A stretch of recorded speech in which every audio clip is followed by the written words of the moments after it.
यहाँ पर हम कॉन्सेप्ट जो देखेंगे इलेक्ट्रॉनिक्स एंड कम्युनिकेशन से रिलेटेड कॉन्सेप्ट हम देखेंगे। इलेक्ट्रॉनिक्स एंड कम्युनिकेशन, तो बात करते हैं यहाँ पर हम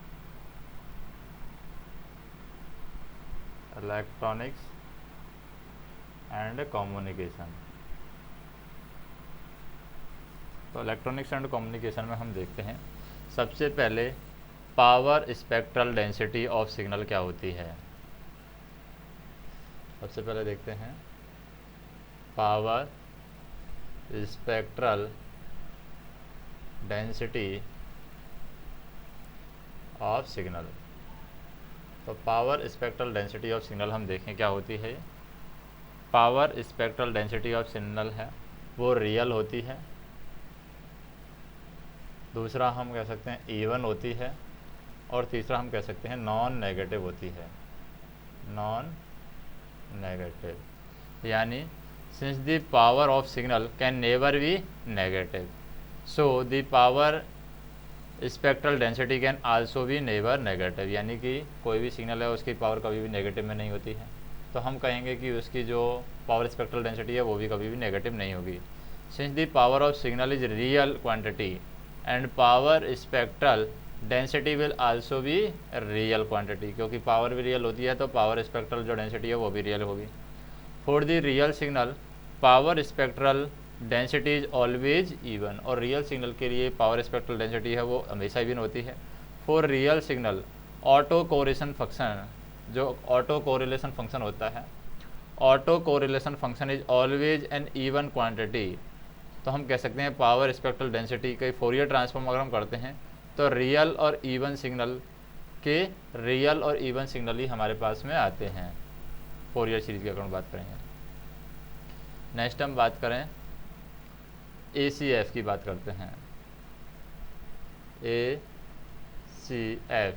ACF क्या होता है। ACF denote the auto correlation function, ये किसको शो करता है, ऑटो कोरिलेशन फंक्शन को शो करता है। ऑटो कोरिलेशन फंक्शन ये ACF शो करता है। And PSD denote the power spectral density, और ये PSD क्या शो करेगा, पावर स्पेक्ट्रल डेंसिटी शो करेगा। पावर स्पेक्ट्रल डेंसिटी ये यहाँ पर शो करता है। Then for white noise ACF क्या होगा, तो वाइट नॉइस के लिए बातें हैं कि वाइट नॉइस के लिए ACF की वैल्यू क्या होगी। तो वाइट नॉइज के लिए हम ACF की वैल्यू बात करें, a delta function will PSD is uniform, तो हम कह सकते हैं वाइट नॉइज के लिए एक डेल्टा फंक्शन होगा ये ACF की value, A delta function and will PSD is uniform, और PSD की वैल्यू क्या होगी यहाँ पर, यूनिफॉर्म होगी PSD की वैल्यू। तो हम कह सकते हैं for white noise PSD is constant, तो वाइट नॉइस के लिए क्या होता है, PSD हमारा कांस्टेंट होता है। फोरियर ट्रांसफॉर्म ऑफ ACF, यानी हम कह सकते हैं ऑटो कोरिलेशन फंक्शन जो होता है Fourier transform of ACF is PSD, यानी हम कह सकते हैं Fourier transform of delta function is constant, so ACF will be delta function. Next हम बात करें जैसे कि यहाँ पर हम बात करते हैं कि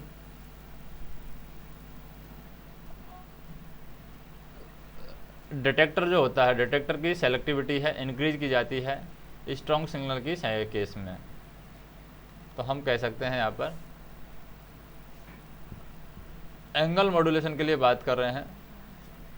angle modulation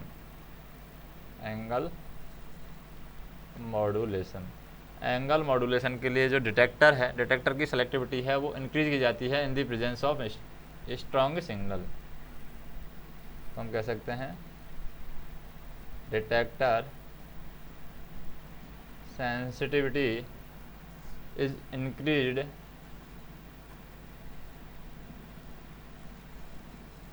in the presence of strong signal, in the presence of strong signal। Next हम बात करें, जैसे AM सिग्नल के अकॉर्डिंग बात करते हैं, किसकी बात करते हैं, एम्पलीट्यूड मॉड्यूलेटेड सिग्नल की हम बात करते हैं। AM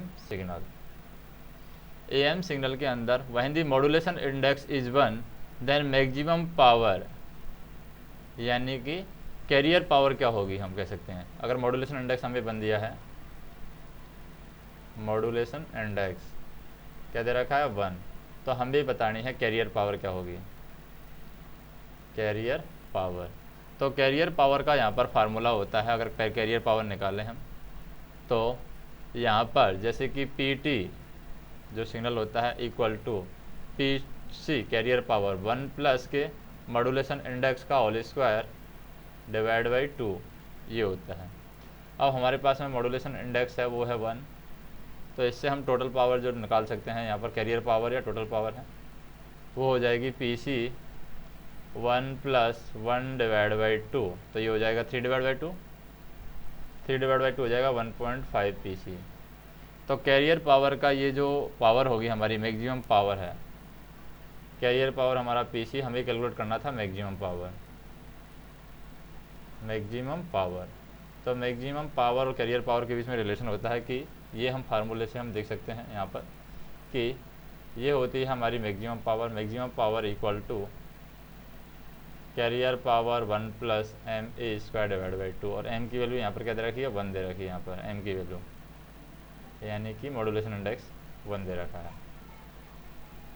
नेक्स्ट हम बात करें, जैसे मॉड्यूलेटर क्या है, मॉड्यूलेटर किस टाइप की डिवाइस है, तो हम बात करते हैं यहाँ पर मॉड्यूलेटर। मॉड्यूलेटर क्या है हमारा, modulator impress the information on to radio frequency carrier. तो मॉड्यूलेटर क्या करेगा, इम्प्रेस द इंफॉर्मेशन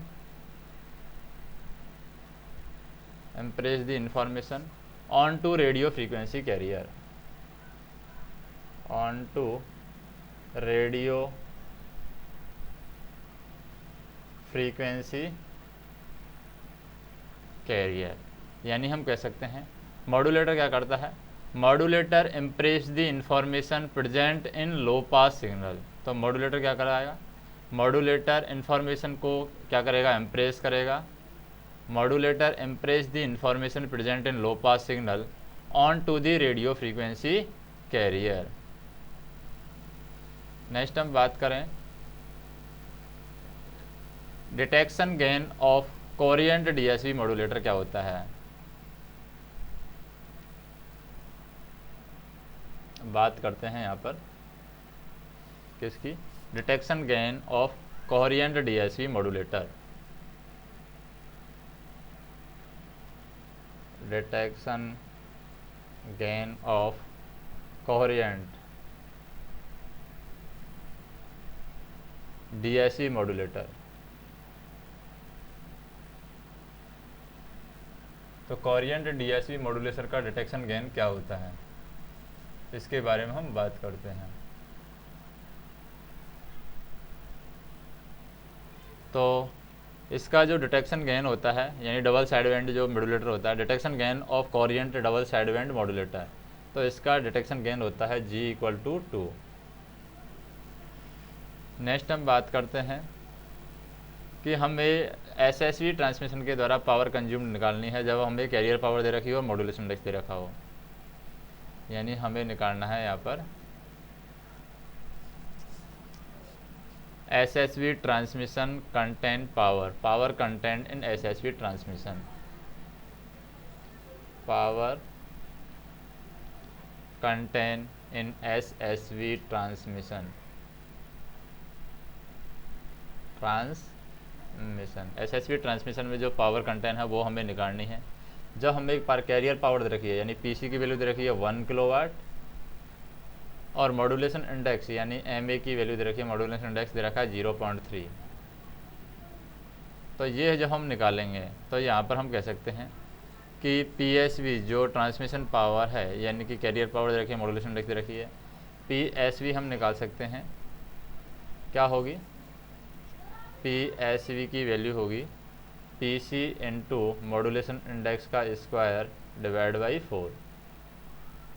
इससे हम निकालेंगे तो ये हो जाएगी हमारे पास में कितनी, 22.5। तो 22.5 वाट हो जाएगी हमारे पास में। अब हम बात करते हैं नेक्स्ट, AM सिग्नल कौन सा है। अगर AM सिग्नल की बात करें, AM सिग्नल का कोई एग्जांपल हम देखें, जैसे एम्पलीट्यूड मॉड्यूलेशन सिग्नल।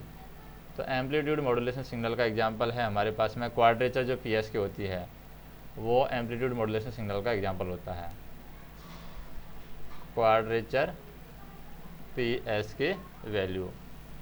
नेक्स्ट हम देखें कि how much power will AM transmitter rated at 50 kilowatt radiated it is modulated to 100%। यानी हम कह सकते हैं एक हमारे पास में AM ट्रांसमीटर है, AM ट्रांसमीटर, और ये रेटेड किया गया है किस पर, 50 किलोवाट पर ये रेटेड किया गया है, रेटेड एट 50 किलोवाट, और मॉड्यूलेटेड टू 100%। हम बात करें यहाँ पर मॉड्यूलेटेड किया गया है टू 100%। हमें यहाँ पर निकालना है transmitter can never radiated power above the rated power, so this will radiated the power that is equal to radiated power. तो हमें यहाँ पर निकालनी है कि हाउ मच पावर ये रेडिएटेड करेगा। तो ट्रांसमीटर है, रेटेड पावर से ज़्यादा कभी भी कंसीडर नहीं करेगा, यानी कि इससे ज़्यादा पावर कभी भी रेडिएट नहीं करेगा। तो हम कह सकते हैं कि रेडिएटेड पावर है वो रेटेड पावर की इक्विवेलेंट होगी, यानी 50 किलोवाट ही आ जाएगी हमारी रेडिएटेड पावर। रेडिएटेड पावर की वैल्यू 50 किलोवाट आ जाएगी। नेक्स्ट हम देखें, जैसे कि हमारे पास में कुछ स्टेटमेंट हैं, जैसे जॉनसन नोड के बारे में हम बात करते हैं। जॉनसन नोड के अंदर क्या होता है,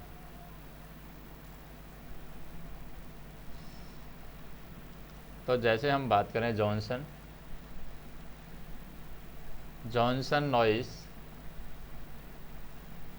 और हम कह सकते हैं थर्मल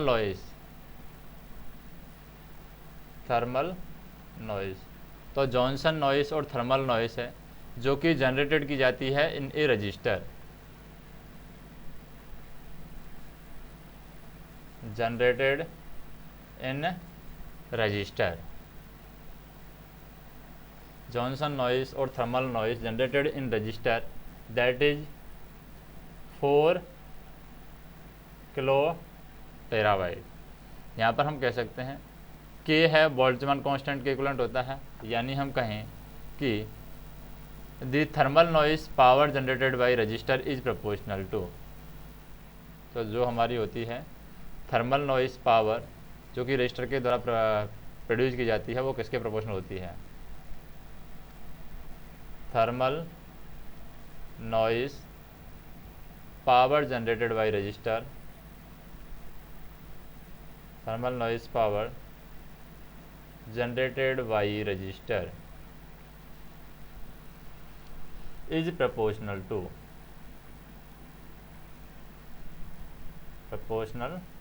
तो ये thermal noise power generated by resistor है, ये किसके प्रोपोर्शनल होती है।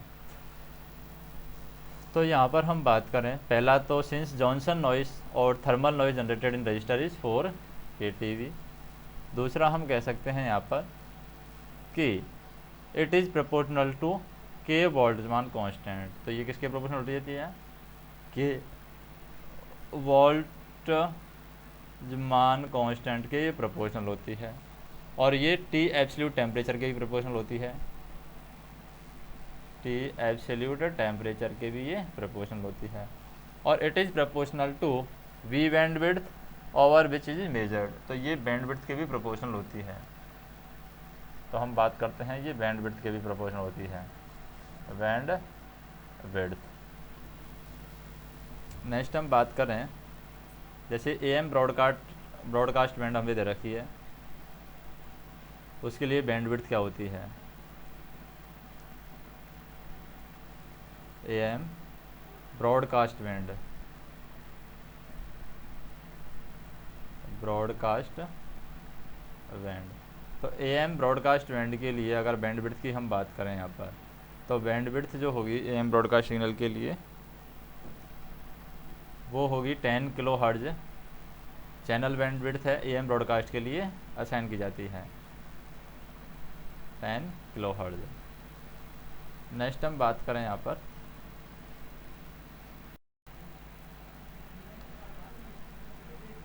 बात करते हैं हम डायोड डीमॉड्यूलेटर के बारे में। डायोड डीमॉड्यूलेटर है वो क्या इग्नोर करता है, क्या वो एक्सेप्ट करता है डायोड डीमॉड्यूलेटर।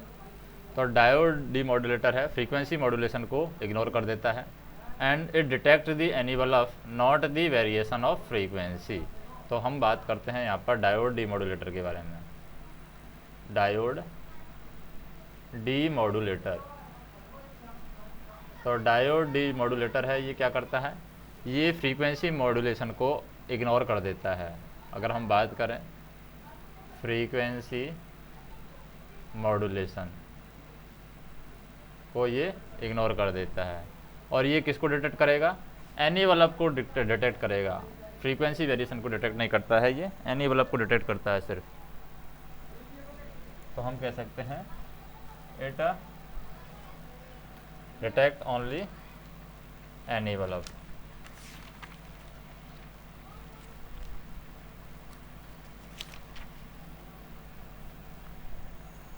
नेक्स्ट हम देखें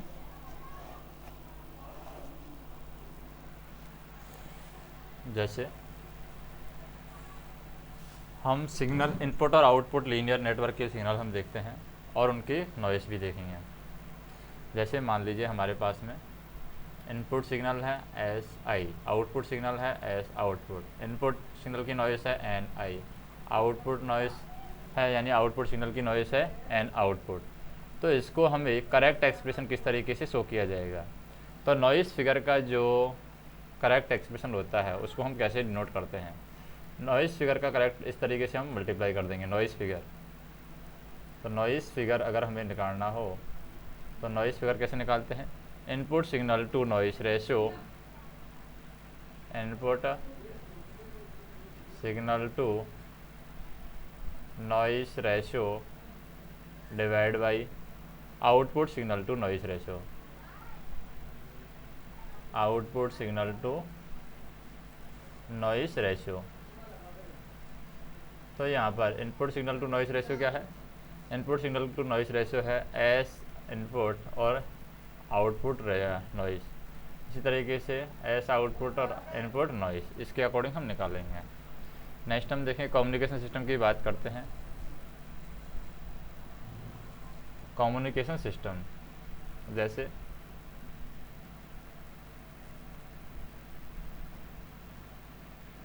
कम्युनिकेशन सिस्टम, तो कम्युनिकेशन सिस्टम की बात करें, the process for which statical average and time average are equal. तो यहाँ पर एक प्रोसेस होती है जिसमें स्टैटिकल एवरेज और टाइम एवरेज इक्वल होता है, उस प्रोसेस को हम क्या कहते हैं कम्युनिकेशन सिस्टम के अंदर, स्टैटिकल एवरेज एंड क्या होता है टाइम एवरेज इक्वल होता है, टाइम एवरेज। तो वो प्रोसेस हमारी क्या कहलाती है, वो प्रोसेस हमारी क्या आती है ergodic.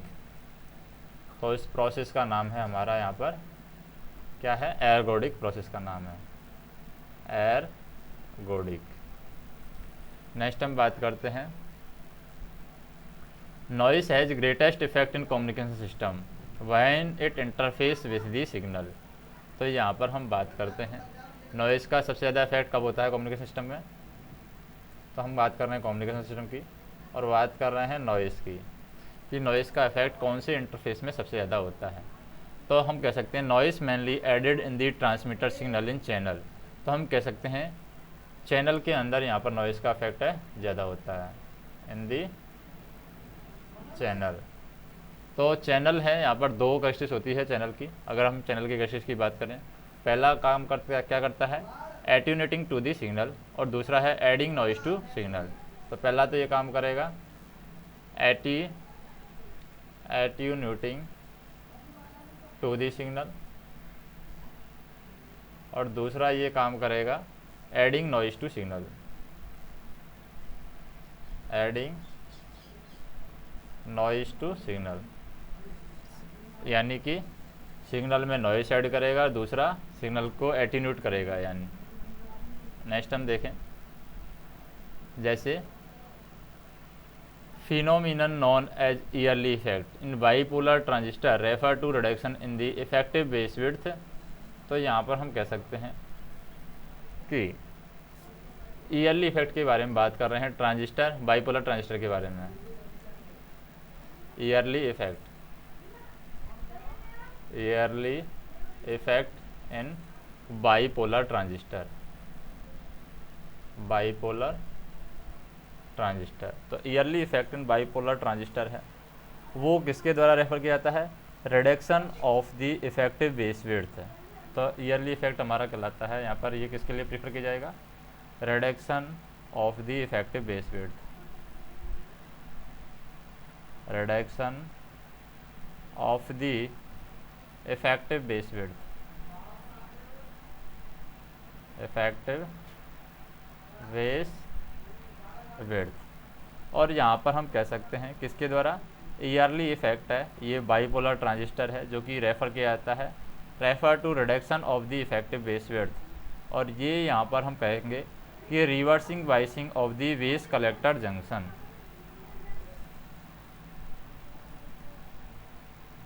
Reversing वाइसिंग of the waste collector junction, waste collector junction. Next हम बात करें सॉलिड स्टेट डिवाइस का एग्जाम्पल क्या है। तो बात करते हैं हम solid state device, solid state device. Solid state device का एग्जांपल क्या है? FET है हमारा, फील्ड इफेक्ट ट्रांजिस्टर है, ये सॉलिड स्टेट डिवाइस का एग्जांपल है। नेक्स्ट हम बात करें, जैसे अगर ब्रिज रेक्टिफायर के अंदर से अगर एक डायोड डैमेज हो जाता है तो रेक्टिफायर किस तरीके से काम करेगा। जैसे हमारे पास में क्या है? ब्रिज रेक्टिफायर है, ब्रिज रेक्टिफायर। ब्रिज रेक्टिफायर में से एक डायोड है वो क्या हो जाता है? डैमेज हो जाता है। तो क्या होगा? ब्रिज रेक्टिफायर में से एक डायोड अगर डैमेज हो जाता है तो रेक्टिफायर है हाफ वेव रेक्टिफायर की तरह काम करेगा, हाफ वेव रेक्टिफायर की तरह ये काम करेगा। नेक्स्ट हम देखें, जैसे कि हमने क्या कर लिया है, नेगेटिव फीडबैक है एम्पलीफायर के अंदर लगाया है, तो उसकी वजह से क्या क्या यहाँ पर बेनिफिट होने वाला है, क्या क्या लॉस होने वाला है, क्या क्या इफेक्ट यहाँ पर होगा। Negative feedback in amplifier, feedback in amplifier. तो नेगेटिव फीडबैक है एम्पलीफायर में, तो इसके अंदर जो पॉइंट हमारे होंगे, पहला तो बैंडविड्थ है, रिडक्शन होगी, यानी कि हम कह सकते हैं रिड्यूज बैंडविड्थ है, रिड्यूज बैंडविड्थ है। दूसरा है यहाँ पर increase signal to noise ratio, increase signal to noise ratio. और तीसरा है हमारे पास में कि इसकी वजह से डिस्टोरेशन है वो भी रिड्यूज हो जाएगा, रिड्यूज डिस्टोरेशन, रिड्यूज डिस्टोरेशन। ये यहाँ पर नेगेटिव फीडबैक है एम्पलीफायर में यूज करते हैं, तो इसकी वजह से ये तीन फ़ायदे हमें होने वाले हैं। नेक्स्ट हम बात करें, जैसे कॉमन इमीटर एम्पलीफायर है, उसके अंदर फेज शिफ्ट की वैल्यू क्या होगी। तो हम बात करें यहाँ पर कॉमन इमीटर एम्पलीफायर, यानी कॉमन इमीटर होता है CE, कॉमन इमीटर एम्पलीफायर। इसके अंदर जो फेज शिफ्ट होता है वो 180 degree phase shift common emitter amplifier की वजह से होता है। एक्सटेंशन सेमीकंडक्टर की रेजिस्टिविटी की बात करें हम, एक्सटेंसिस सेमीकंडक्टर रेजिस्टिविटी, यानी हम कह सकते हैं कि एक्सटेंसिव सेमीकंडक्टर की रेजिस्टिविटी कितनी होती है, 2 ओम पर मीटर, यहाँ पर सेंटीमीटर एक्सटेंसिव सेमीकंडक्टर की रेजिस्टिविटी होगी। नेक्स्ट हम बात करें जर्मेनियम डायोड के बारे में बात करते हैं। जर्मेनियम डायोड में रिवर्स सैचुरेशन करंट दे रखी है 3 माइक्रो एम्पियर।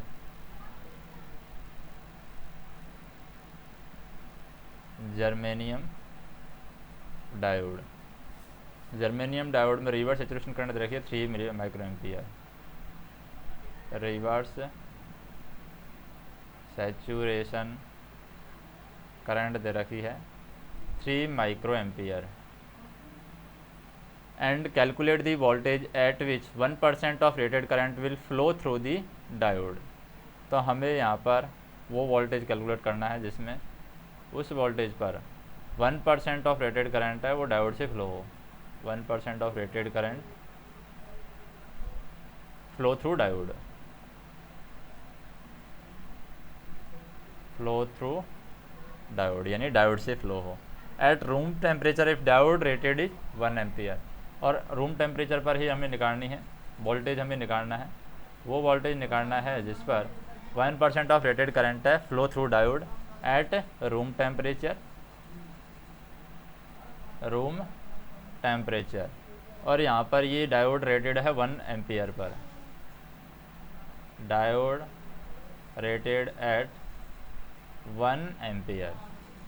तो हम यहाँ पर कहें डायोड अगर 1 एम्पियर पर रेटेड है, पहली तो नीटा की जो वैल्यू होती है 1 होती है किसके लिए, जर्मेनियम के लिए। और आई आउटपुट यानी कि हम कह सकते हैं कि जर्मेनियम के अंदर रिवर्स सैचुरेशन करंट दे रखी है 3 माइक्रो एम्पियर दे रखी है और रेटेड करंट 1 एम्पियर दे रखी है।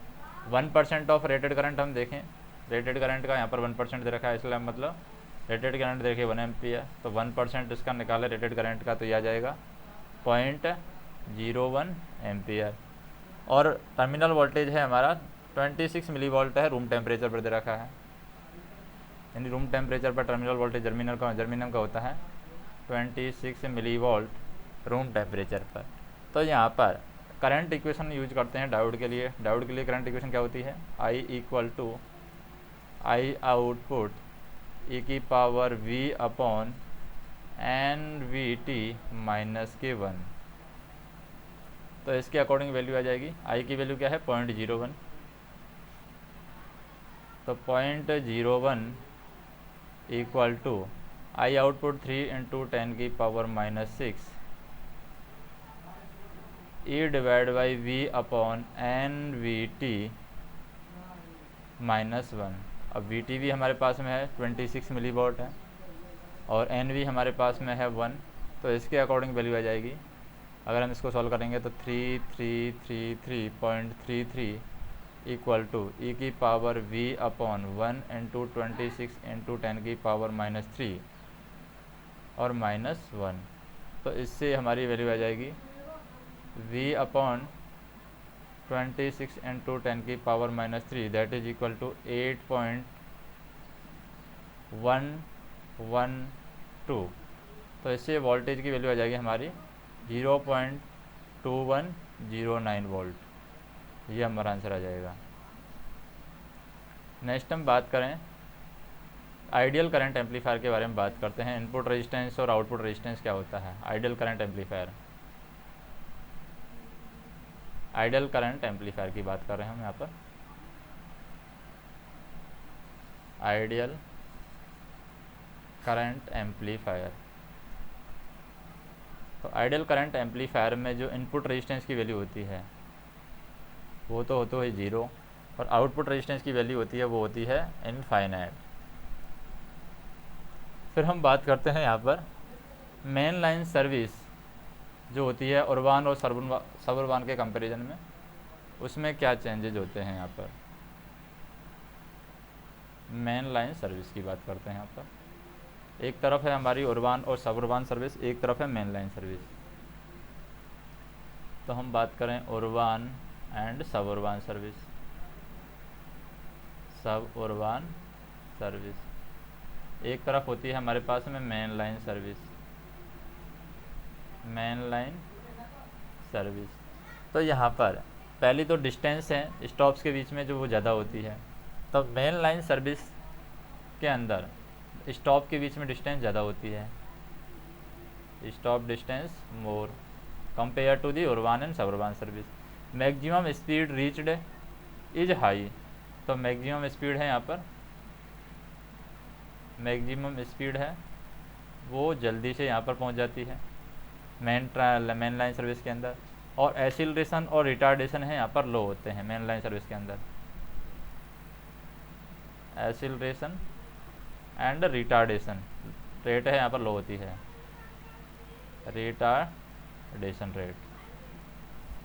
अब हम बात करते हैं यहाँ पर JFET की प्रॉपर्टी क्या होती है, यानी कि प्रॉपरली वाइस्ड हमारे पास में JFET है, वो किस तरीके से काम करेगा। प्रॉपरली वाइस्ड JFET, तो JFET की बात करें जो प्रॉपरली वाइस्ड है वो किस तरीके से काम करेगा, वोल्टेज कंट्रोल्ड करंट सोर्स की तरह काम करेगा। वोल्टेज कंट्रोल्ड करंट सोर्स, यानी जो प्रॉपरली वाइस्ड JFET है वोल्टेज कंट्रोल्ड करंट सोर्स की तरह काम करता है। And due to the high impedance of JFET its voltage control की वैल्यू है वो ज़ीरो होती है, हम कह सकते हैं वोल्टेज कंट्रोल्ड, यानी हाई इम्पीडेंस की वजह से JFET के अंदर क्या होता है, हाई इम्पीडेंस होता है, और इस हाई इम्पीडेंस की वजह से हम कह सकते हैं कि ये जो JFET है वो वोल्टेज कंट्रोल डिवाइस के रूप में काम करेगा, voltage controlled current source. Next हम देखें आइडियल ऑप एम्प के अंदर जो आइडियल ऑप एम्प है वो किस तरीके से काम करता है। जैसे तो ये तो हमारा हो गया JFET voltage controlled current source, यानी VCCS। JFET हो गया VCCS, यानी यहाँ पर दो F है, F और E है, तो यहाँ पर डबल C आ गया। इसी तरीके से अगर हम आइडियल ऑप एम्प की बात करें, आइडियल ऑप एम्प क्या होगा, वोल्टेज कंट्रोल्ड वोल्टेज सोर्स की तरह काम करेगा, वोल्टेज कंट्रोल्ड वोल्टेज सोर्स, यानी कि VCVS voltage controlled voltage source की तरह काम करेगा। तो ऑप एम्प है, ऑप एम्प अलग अलग है, तो इसलिए ये VC और VS भी अलग अलग कर दिए हैं। नेक्स्ट हम बात करें यहाँ पर, जैसे जंक्शन डायोड के अंदर अगर हम रिवर्स वाइस अप्लाई कर देते हैं, जैसे हमारे पास में है junction diode, PN junction diode मान लिया हमने, ये P है और ये N है, इसको अब हम रिवर्स वाइस दे देते हैं, यानी कि इधर हमने नेगेटिव दे दिया, इधर हमने पॉजिटिव दे दिया, तो क्या होगा, जो यहाँ पर क्या होगा पोटेंशियल होगा, यानी पोटेंशियल बैरियर है वो राइज हो जाएगा, rise the potential barrier, potential barrier अगर हम रिवर्स वाइज कर देंगे, क्योंकि यहाँ पर क्या होगा इलेक्ट्रॉन और होल हैं अलग अलग जमा हो जाएंगे, यहाँ पर प्लस प्लस प्लस, यहाँ पर माइनस माइनस माइनस, और ये बढ़ता जाएगा। एन टाइप सेमीकंडक्टर की बात करते हैं। एन टाइप जो सेमीकंडक्टर होता है वो इलेक्ट्रिकली न्यूट्रल होता है। अगर एन टाइप सेमीकंडक्टर की बात करें, एन टाइप सेमीकंडक्टर अगर इलेक्ट्रिकली बात करें तो इलेक्ट्रिकली ये न्यूट्रल होता है, इलेक्ट्रिकली न्यूट्रल। तो यहाँ पर बात करें to start with pure semiconductor is neutral,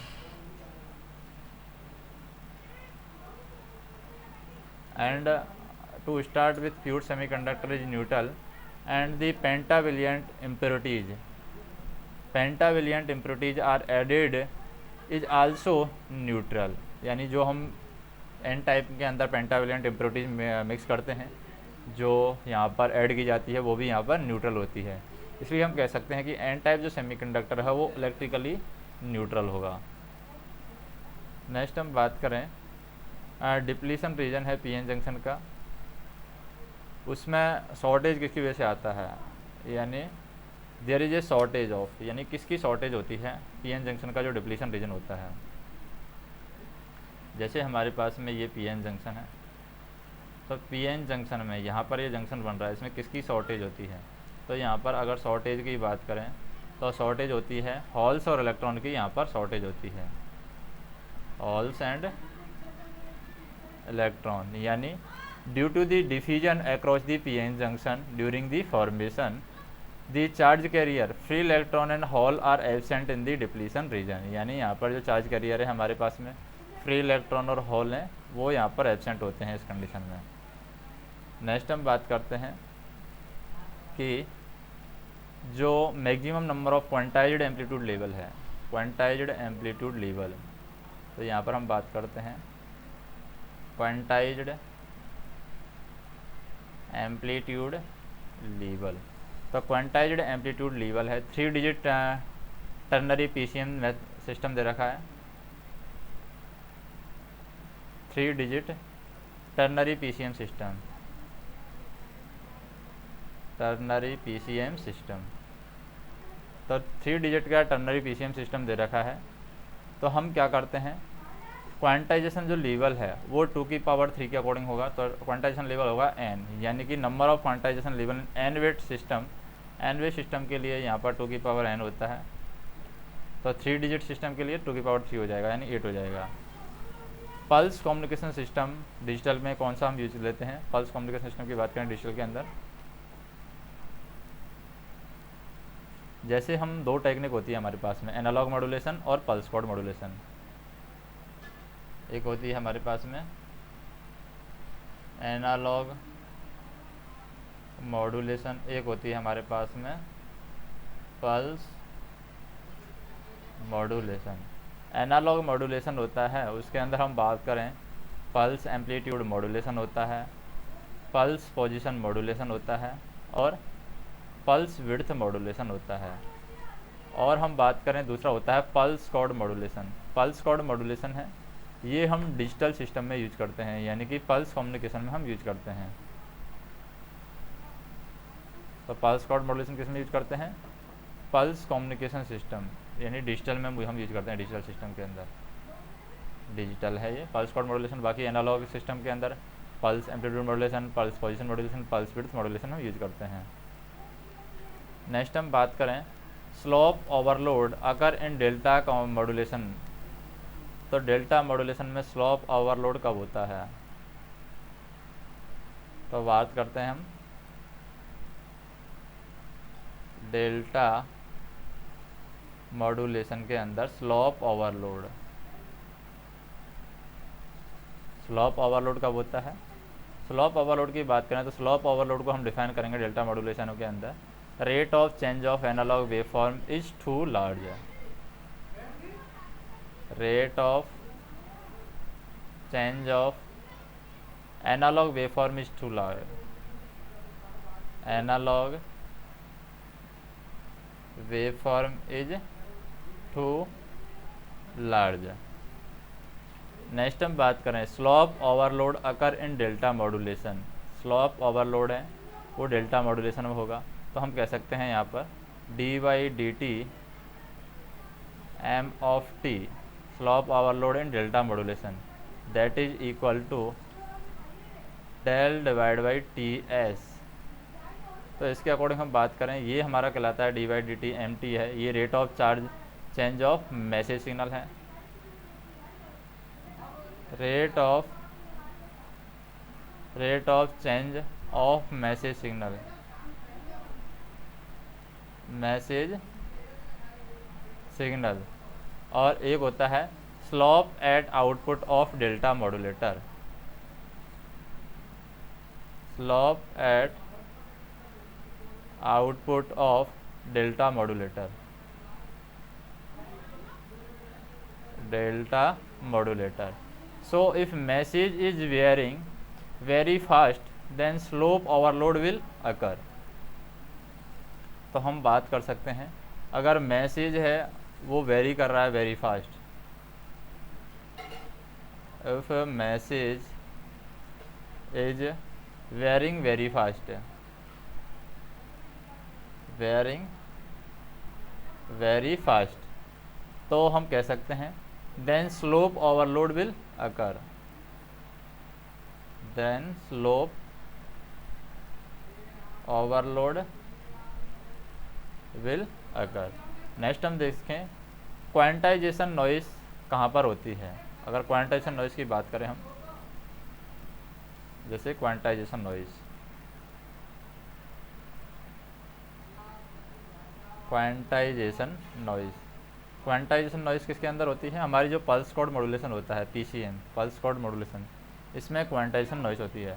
quantization noise occur in the pulse code modulation किसकी वजह से होती है, ये होती है due to the quantization of input value to certain fixed level, यानी इनपुट वैल्यू को हम क्वांटाइजेशन कर देते हैं, इनपुट वैल्यू को हम कुछ लेवल पर क्वांटाइज कर देते हैं, क्वांटाइजेशन हम कर देते हैं। नेक्स्ट हम बात करते हैं एडेप्टेड डेल्टा मॉड्यूलेशन का लीनियर डेल्टा मॉड्यूलेशन के कंपैरिजन में क्या डिसएडवांटेज है। बात करते हैं हम adaptive delta modulation, adaptive delta modulation, और दूसरा है किसके ओवर में है, ये ओवर लीनियर डेल्टा मॉड्यूलेशन। तो एडेप्टिव डेल्टा मॉड्यूलेशन है, उसको अगर हम डेल्टा मॉड्यूलेशन यानी लीनियर डेल्टा मॉड्यूलेशन के ऊपर हम क्या कर रहे हैं,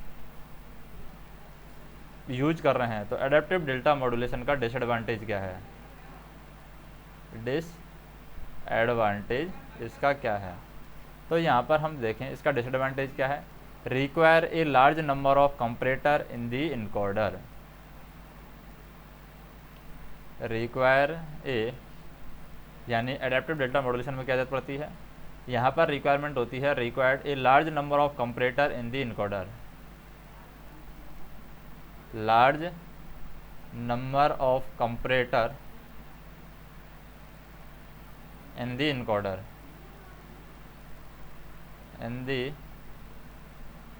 इनकोडर, यानी हम कह सकते हैं कि डेल्टा मॉड्यूलेशन के अंदर क्या होता है, delta modulation the dynamic range of amplitude is too small, यानी यहाँ पर डेल्टा मॉड्यूलेशन में क्या होती है, डायनेमिक रेंज होती है एम्पलीट्यूड की वो बहुत ज़्यादा स्मॉल होती है because of the threshold and overload effect.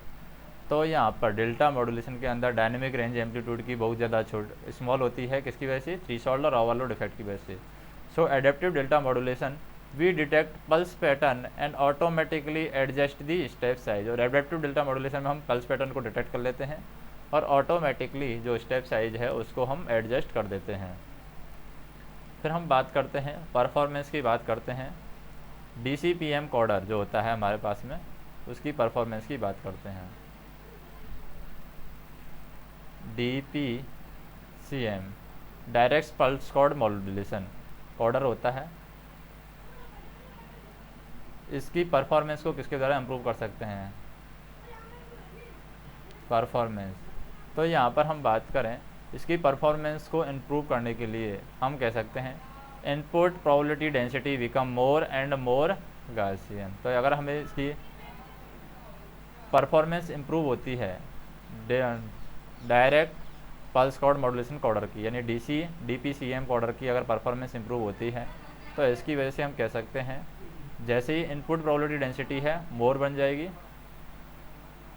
मोर हो जाएगी इनपुट प्रोबेबिलिटी डेंसिटी, प्रोबेबिलिटी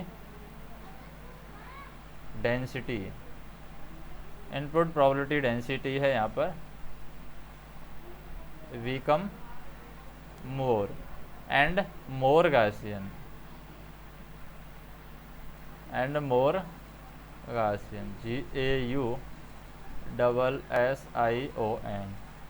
तो यहाँ पर हम कह सकते हैं कि DPCM जो होता है direct pulse code modulation we makes a good guess about the sample value from the knowledge of past sample value.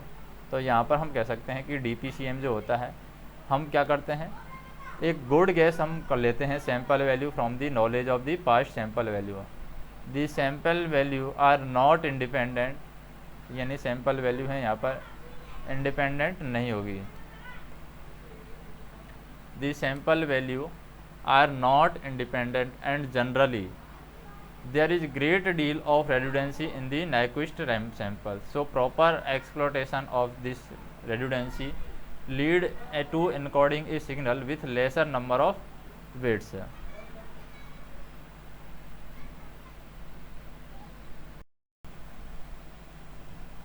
स्नेवर circuit की बात करते हैं। जैसे snubber circuit use to save the turn on switching trajectory of transistor.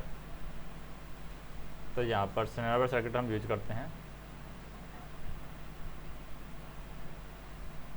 स्नेवर circuit, तो snubber circuit क्यों use की जाती है? Snubber circuit is used to save the turn on switching trajectory. तो स्नेवर सर्किट क्यों यूज किया जाता है? To save the turn on switching trajectory, turn on switching trajectory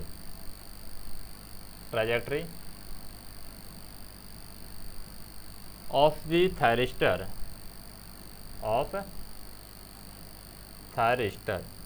and to limit di by dt during turn on, and limit di by dt। तो हम यहाँ पर कौन सा पोलराइज्ड हम यूज करेंगे? LR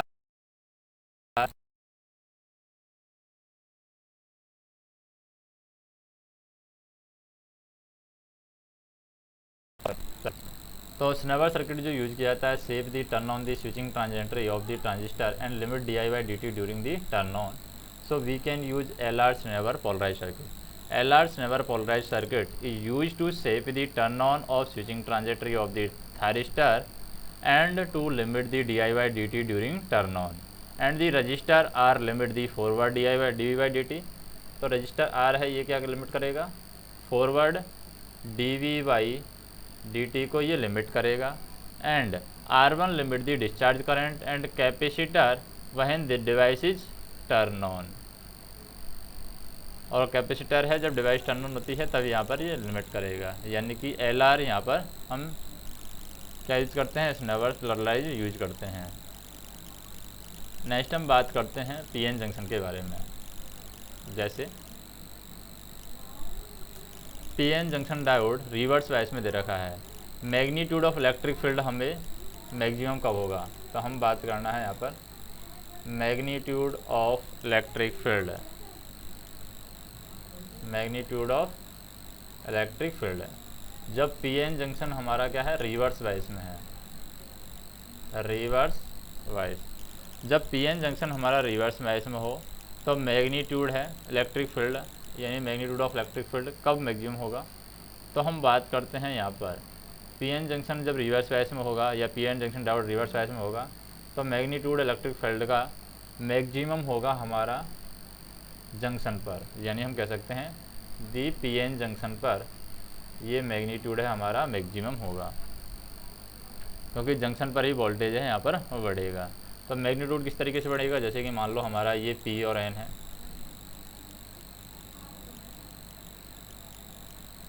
ये P है, ये N है।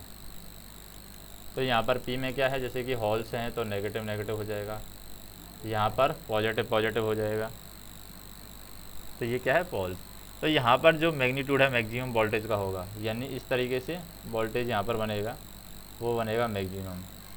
तो मैग्नीट्यूड मैक्सिमम होगा जंक्शन पर, मैक्सिमम कब होगा? जब हमने क्या कर दिया, इसको रिवर्स बायस कर दिया है, यानी P को हमने नेगेटिव से कनेक्ट कर दिया है और N को हमने पॉजिटिव से कनेक्ट कर दिया है, तब ये कंडीशन हमारी अराइज होगी। नेक्स्ट हम देखें कि टर्न ऑन टाइम ACR का हम किसके द्वारा रिड्यूस कर सकते हैं। Turn on time of SCR। तो SCR का टर्न ऑन टाइम किसके द्वारा रिड्यूस कर सकते हैं? Rectangular pulse of high amplitude and narrow bandwidth. तो हम यहाँ पर यूज करेंगे रेक्टेंगुलर पल्स ऑफ। तो टर्न ऑन टाइम हमें SCR का यहाँ पर रिड्यूस करना है। तो rectangular pulse of high amplitude and narrow bandwidth, high amplitude and narrow bandwidth हम यहाँ पर यूज करते हैं। नैरो बैंडविड्थ, जैसे हम बात करें यहाँ पर रेक्टेंगुलर पल्स है, हाई एम्पलीट्यूड नैरो बैंडविड्थ की किस तरीके यूज करेंगे? जैसे इस तरीके से हाई एम्पलीट्यूड होगा और नैरो बैंडविड्थ होगी। ये हम रेक्टेंगुलर पल्स यहाँ पर यूज करते हैं। तो ये विड्थ है हमारी, ये क्या हो जाएगा? करंट का मैग्नीट्यूड हो जाएगा। Rectangular pulse of high amplitude and narrow bandwidth the turn on time will reduce by using the high value of gate current. यानी high value of gate current का यूज करके हम टर्न ऑन टाइम को reduce कर सकते हैं। When the gate current is several times higher than the minimum gate current required, the thyristor is said to be hard fired और over drive, and hard firing और over driving of thyristor reduce the turn on time. Next हम बात करें output voltage है rectifier type instrument का, वो क्या होता है? तो हम बात करते हैं यहाँ पर output voltage of rectifier type instrument. तो रेक्टिफायर टाइप इंस्ट्रूमेंट का जो आउटपुट वोल्टेज होता है वो होता है VM divide by pi. Next हम बात करें कि ऑफ डिवाइस के रूप में कौन सा जो कंपोनेंट है वो हमारा काम करता है। जैसे हम बात करें ई मोसफेट होता है, ई मोसफेट ये किसकी तरह काम करता है? ये ऑफ डिवाइस की तरह हमारा काम करता है। नेक्स्ट हम बात करें रेक्टिफायर सर्किट है, the primary function of filter क्या है? तो रेक्टिफायर सर्किट में फिल्टर का प्राइमरी वर्क क्या है वो हम बात करते हैं। तो बात करते हैं यहाँ पर रेक्टिफायर सर्किट की। रेक्टिफायर सर्किट में भी फिल्टर का काम क्या है उसकी बात करते हैं। फिल्टर का काम क्या है? Remove ripples from the rectifier output, remove ripple from the rectifier output. Next हम बात करें कि इलेक्ट्रॉनिक्स वोल्टमीटर की फर्स्ट स्टेज में कौन सी डिवाइस हम यूज करते हैं। तो यहाँ पर बात करें हम इलेक्ट्रॉनिक्स वोल्टमीटर। इलेक्ट्रॉनिक्स वोल्टमीटर की फर्स्ट स्टेज में कौन सी डिवाइस यूज करते हैं? मॉसफेट यहाँ पर यूज करते हैं फर्स्ट स्टेज के अंदर। नेक्स्ट हम बात करें ट्रांजिस्टर स्विचिंग डिवाइस के रूप में यूज किया जाता है। तो हम कह सकते हैं कि जब ट्रांजिस्टर को स्विचिंग डिवाइस की तरह यूज किया जाता है तो किस तरीके से ये काम करता है। जब हम ट्रांजिस्टर को as a switching device use करते हैं, स्विचिंग डिवाइस, तो ये किस तरीके से काम करेगा? वेरिएबल रजिस्टर की तरह काम करता है, वेरिएबल रजिस्टर की तरह काम करेगा। नेक्स्ट हम बात करें कि एन टाइप सेमीकंडक्टर के अंदर अगर हमें प्योर सेमीकंडक्टर से एन टाइप सेमीकंडक्टर बनाना है तो कौन सी प्रॉपर्टीज हम मिक्स कर देते हैं। तो बात कर रहे हैं हम प्योर सेमीकंडक्टर की, प्योर सेमीकंडक्टर। प्योर सेमीकंडक्टर से हमें बनाना है एन टाइप। तो एन टाइप अगर सेमीकंडक्टर बनाना है तो हमें पेंटावेलिएंट इम्प्योरिटीज मिक्स करते हैं, और अगर हमें पी टाइप बनाना है तो हम ट्रिविलिएंट इम्प्योरिटीज है वो मिक्स करते हैं। फिर बात करते हैं IDSS किसके द्वारा डिफाइन किया जाता है। IDSS ये किसके द्वारा डिफाइन किया जाता है? ये the maximum possible current with VGS held at 0, the maximum possible current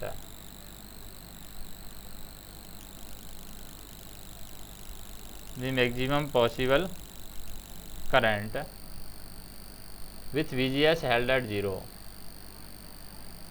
with VGS held at 0, तो वो हमारा होगा IDSS। नेक्स्ट हम बात करें कि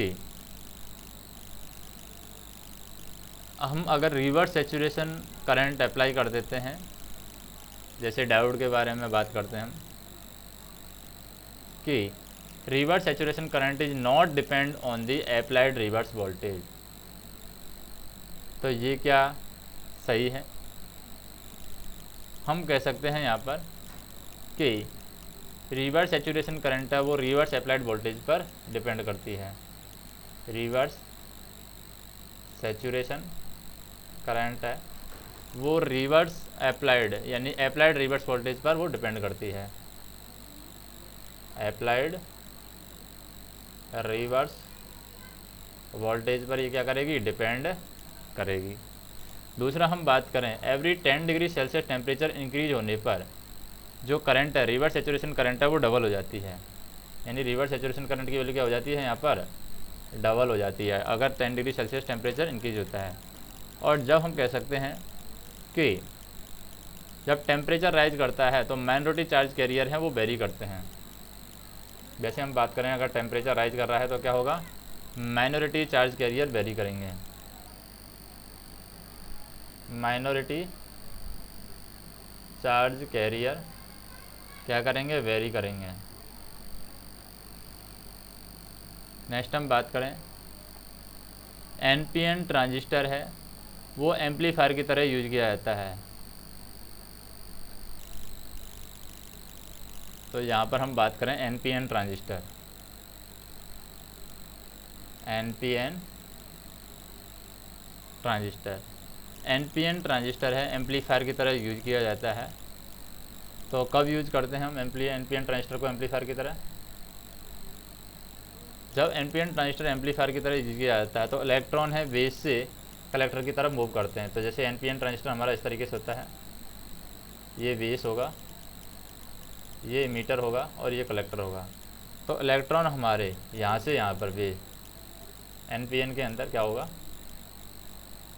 जैसे इलेक्ट्रॉन हमारे यहाँ पर जाएंगे बेस से कलेक्टर की तरफ, एम्पलीफायर की तरफ यूज करेंगे तो बेस टू कलेक्टर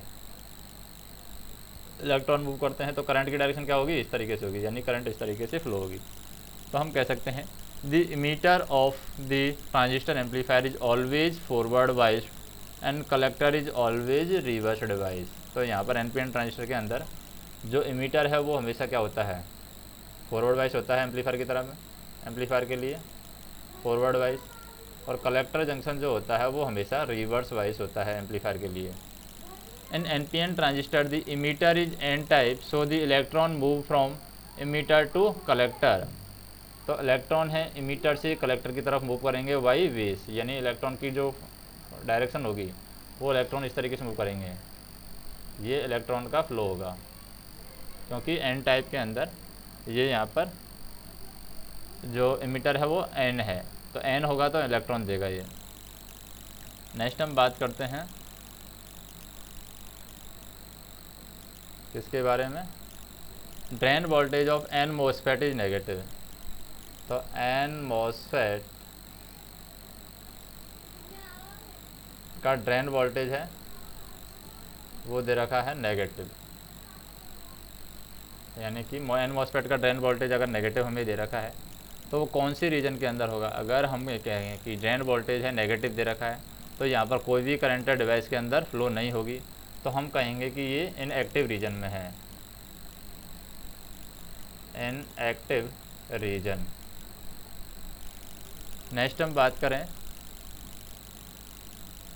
ट्रांजिस्टर है ज़्यादातर या जनरली कौन सी मोड में ऑपरेट नहीं होता है ट्रांजिस्टर? तो transistor generally common collector mode में ऑपरेट नहीं होता है, तो यहाँ पर कॉमन कलेक्टर मोड में ऑपरेट नहीं होगा। Transistor is not operated in common collector region, किसकी वजह से? क्योंकि वोल्टेज गेन है यहाँ पर कॉमन कलेक्टर रीजन में वोल्टेज जो गेन होता है वो क्या होता है, वोल्टेज गेन यहाँ पर लेस देन 1 होता है, इसलिए हम कॉमन कलेक्टर रीजन में ट्रांजिस्टर को ऑपरेट नहीं कराते हैं। नेक्स्ट हम देखते हैं dark current in the semiconductor photodiode क्या होती है। Dark current in semiconductor photodiode, dark current in semiconductor photodiode. तो सेमीकंडक्टर फोटोडायोड के अंदर डार्क करंट की वैल्यू क्या होती है, डार्क करंट जो होता है सेमीकंडक्टर फोटोडायोड के अंदर वो रिवर्स सैचुरेशन करंट होती है, उसी को हम डार्क करंट कहते हैं, रिवर्स सैचुरेशन करंट। तो यहाँ पर हम कह सकते हैं photodiode is always operated in reverse bias, तो फोटोडायोड हमारा रिवर्स वाइज में ऑपरेट होता है। एंड वहीं light is in off current, जब लाइट है ऑफ होगी तो current flowing through the diode is reverse saturation current, जब लाइट नहीं होगी तो रिवर्स सैचुरेशन करंट फ्लो होती है। As working as a normal diode वहीं लाइट इज ऑफ, और ये जब लाइट ऑफ होती है तो ये नॉर्मल डायोड की तरह काम करता है हमारा फोटोडायोड, तो इसे हम कहेंगे रिवर्स सैचुरेशन करंट। अगर हमारी डार्क करंट है यहाँ पर, इसका मतलब वो रिवर्स सैचुरेशन करंट हमारी डायोड के अक्रॉस होगी, यानी फोटोडायोड के अक्रॉस होगी। बाकी कॉन्सेप्ट है वो हम नेक्स्ट वीडियो में देखेंगे।